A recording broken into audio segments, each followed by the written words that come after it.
அங்கே நெத்தி சுட்டி திருவம்பரை கையில் கப்பரை மான்மொழி பாடல் சிலம்பு தண்டையோடு சரி அம்பிகை பிரம்மராக்கு சக்தி வந்து பிறந்தாச்சு. பிரம்மவீடம் அமர்த்தி பிரம்மசக்தி பிரம்மவீடத்தில் அமர்த்தி ஒரு சுவாமி என்ன செய்கிறார்?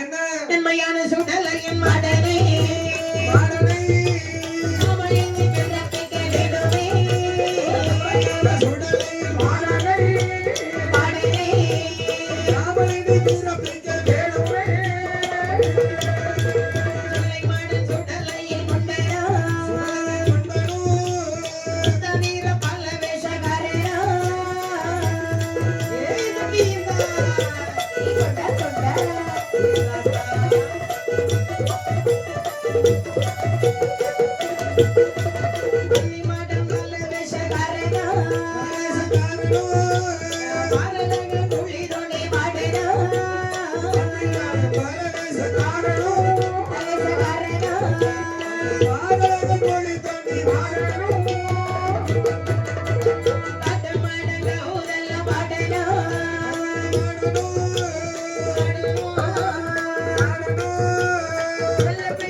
சொல்லி 21 மாடன்மாருடைய உருக்களை எழுதுகிறார்.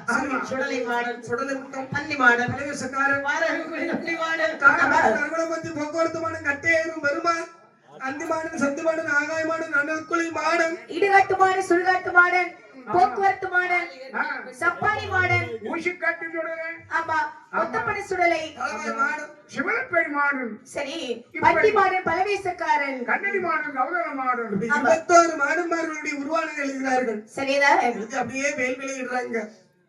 இது வேள்வியை உருவானதை இட்டு உருதுவை செய்ய வேள்வியானது வளர்க்கும் போது சரி அந்த உருவானது வளர்ந்து வருகின்றதா? அப்படியே அடுகளவே கரு உருவானது வளர்ந்தது. சரி இமைக்கு முன்பு ஒரு எலுமிச்சங்கனி அளவில் வருகிறது. ஏறிட்டு வார்ப்பதற்கு முன்பாகவே உடைத்து வரும் தேங்காய் போல் கால் கை கண்மூக்கு செவிகள் எல்லாம் வளர்ந்தது. வளர்ந்து வர இமைக்கு முன்பு 21 மாடன்மார்களும் சரி வேள்வியில் தோன்றுகிறார். அப்படி ஆதாளி போட்டுகிறார். குருதவசி அனுப்பி வெளியிடுகிறார். அப்படி ஆதாரி போடக்கூடிய வேலையிலே சரி மாணவர்களை கையமர்த்தி சொல்லுகிறார். எப்படி எப்பா மாணவர்களை ஆதாரி போட வேண்டாம். ஐயா உங்களை பிறவி செய்ய சொன்னது சிவபெருமான். அவர்களுக்கு அழைத்து செல்கிறேன். பேரு சொல்லி கூப்பிடுறேன்.